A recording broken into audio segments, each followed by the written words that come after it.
الرحمن الرحیم، دل کی گھبراہٹ کا بہترین وظیفہ، اس لیے کہ انسان کا ہر عضو جو ہے وہ پروردگار کی نعمت ہے، لیکن انسان کی پوری باڈی میں جس قدر دل کا کردار ہے نا، باقی اعضاء کا اتنا کردار نہیں ہے۔ مثلا تمام اعضاء نیند کرتے ہیں لیکن دل نہیں سوتا، اس لیے کہ دل کو امام کہا گیا ہے۔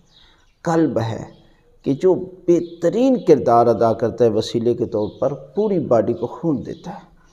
اسی طرح اگر دل پریشان ہو تو باقی اعضاء بھی پریشان ہو جاتے ہیں۔